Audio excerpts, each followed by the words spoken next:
Bienvenue chez Cryptologique, je suis ZachPix et nous allons regarder comme tous les vendredis, aujourd'hui vendredi 15 novembre 2024, le Bitcoin, l'Ethereum et également le XRP. Donc dans un marché qui est actuellement ultra dynamique et sur lequel on veut savoir si le prix va continuer ou si le prix va retracer. Je vous confirme, le mouvement est haussier, donc on va voir ça sur les graphiques. Je vous invite en tout cas, si vous aimez ces analyses, bien sûr à vous abonner à la chaîne, ça fera énormément plaisir.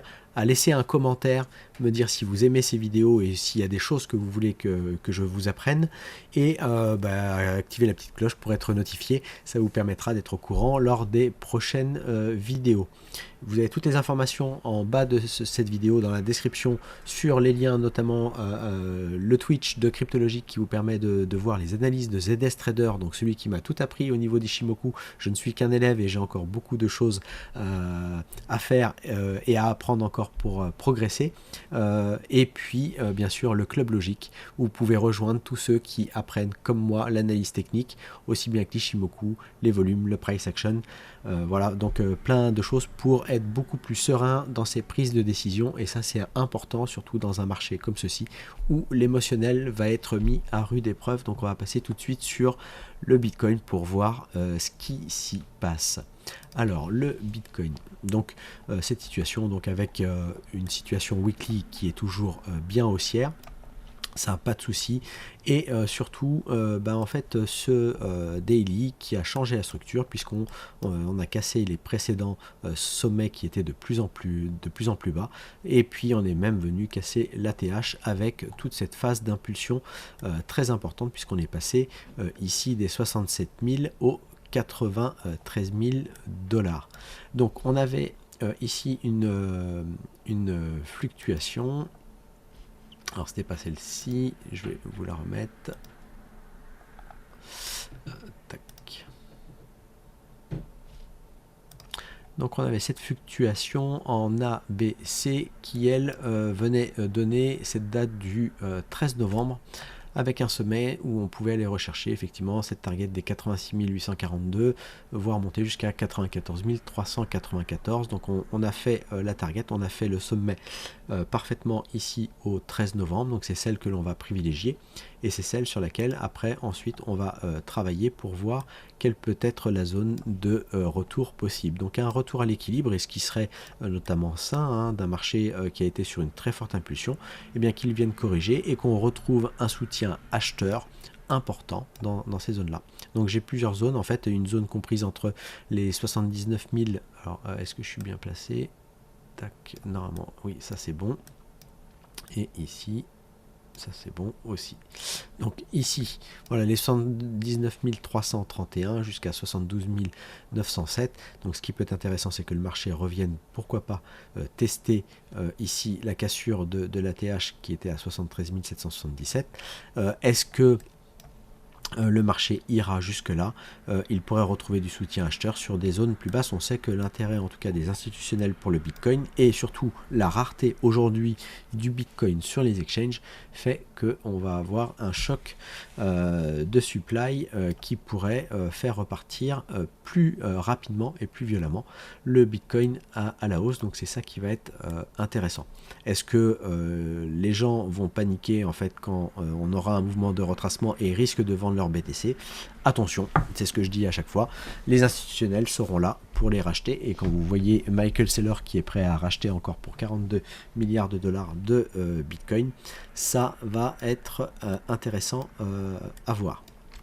Donc on a besoin de savoir, maintenant que cette fluctuation ici est terminée, de savoir ici si le prix a marqué son sommet, commence son ralentissement et va casser ici à la baisse. Donc on descend pour cela en 40 minutes et on vient regarder ce que l'on a ici. Je vais enlever voilà cette ondulatoire, et on avait remarqué en fait ici un premier ralentissement dont on avait un axe central ici basé sur les 87 000, et puis on est venu décaler à la hausse et on refait un ralentissement ici sur le niveau des 89 000.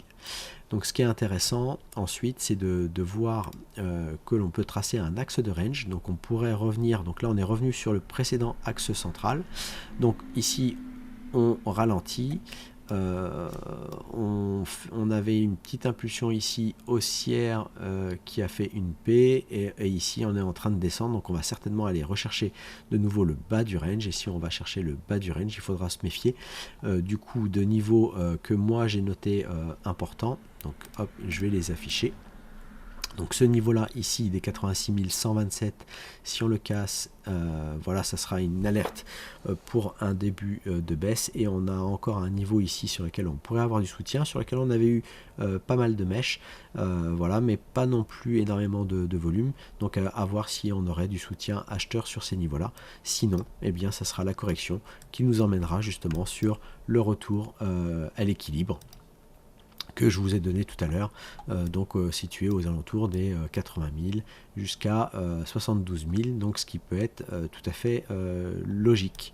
Donc voilà, situation ici de possible retournement baissier pour une correction, mais avec des niveaux qui pour l'instant ne sont pas cassés.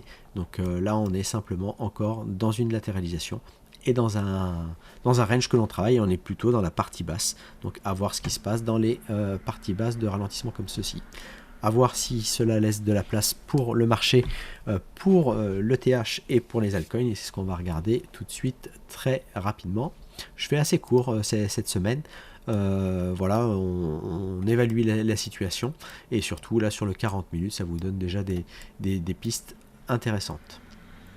Donc ici, sur l'Ethereum, on avait donc dans toute cette phase de baisse, donc lui n'a toujours pas cassé son ATH, donc ça voilà, ça c'est la chose déjà à noter. Par contre on avait ici toute une phase de forte accumulation ici, avec un prix moyen ici à 2632,22.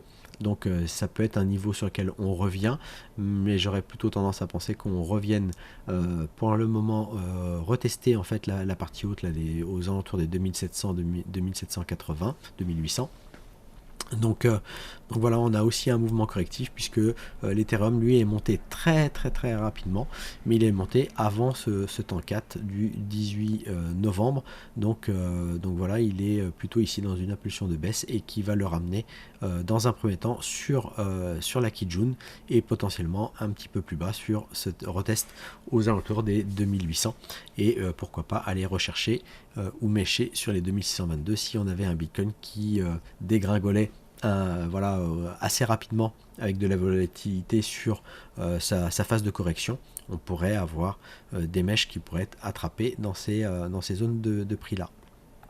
Donc pas de choses particulières ici pour le moment. Ce qui va compter, c'est que voilà, déjà l'Ether a cassé toute cette zone d'imbalance, donc il a plutôt inversé ici sa structure, donc ça c'est intéressant.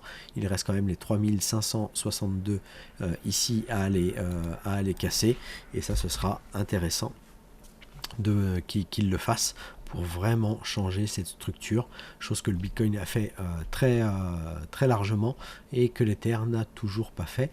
Et ce que je regardais, c'était l'Ether contre BTC, et l'Ether contre BTC qui est toujours baissier. Donc oui, on a les lignes ici qui se mettent à plat. On avait cette petite impulsion haussière qui s'est faite avec la grosse montée de l'Ether sur 4 journées de manière importante. Ce qui est bien, c'est qu'on est venu casser déjà un premier niveau ici. Bon, il y a des niveaux au-dessus qui m'auraient plus intéressé sur les ici.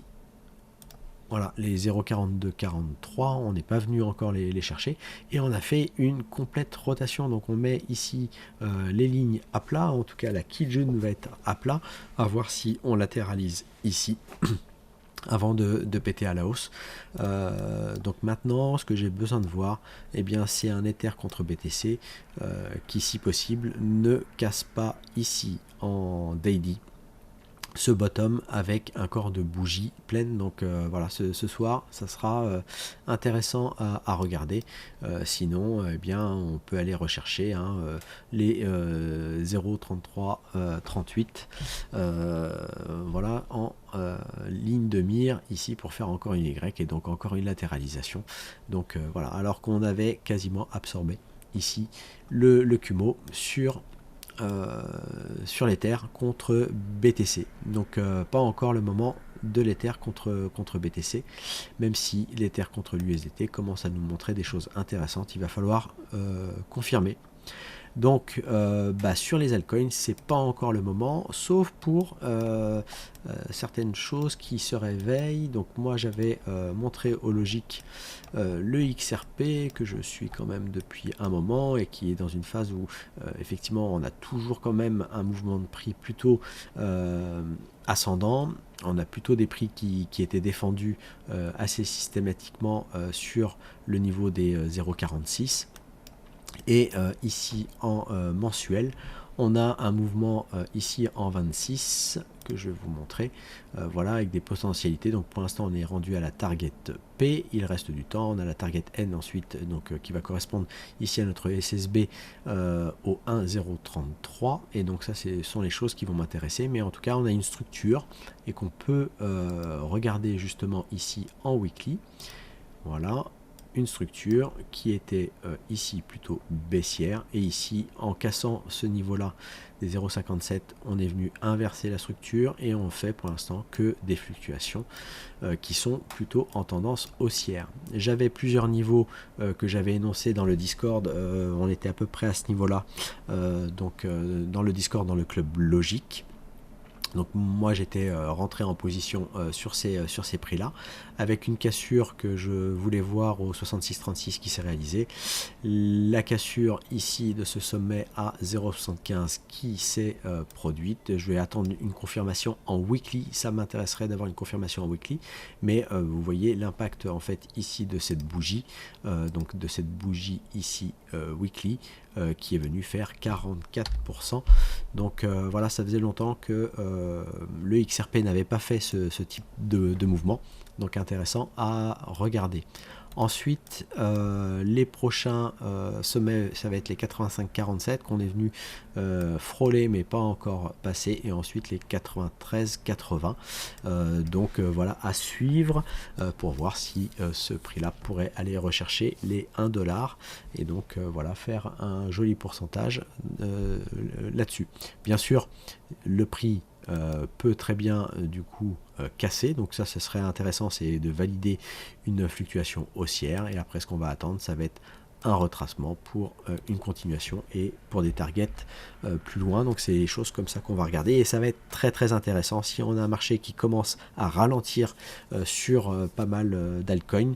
Donc je regardais par exemple l'injective USDT, on est dans des situations à peu près similaires, c'est-à-dire qu'on a des mouvements qui sont venus ici corriger. On voit bien ici la latéralisation, l'absorption, et on aurait prochainement un croisement du Kumo. On a encore ici la Shinku qui arrive au niveau des prix, mais si elle passe au-dessus des prix, ça va être intéressant et on pourrait avoir une reprise haussière. Reste à savoir ce que le Bitcoin nous fera dans les prochains jours lors de sa correction, et comment résisteront l'ETH et les altcoins et les arrivées de capitaux dans ces petites capitalisations, ou voilà. Donc il y a énormément de crypto, donc il faut vraiment se méfier. Il n'y aura pas forcément tous les tickets qui seront gagnants, donc il faudra bien choisir. Donc apprenez à regarder les configurations de marché et regardez justement les mouvements comme ceci, et qu'on peut voir en daily, et vous voyez qu'en daily on a quelque chose quand même qui est assez propre et que nous donne l'Ishimoku, avec cette mise à plat en fait ici du Kumo, cette phase de latéralisation que l'on a, et puis un début de fluctuation haussière avec la cassure ici.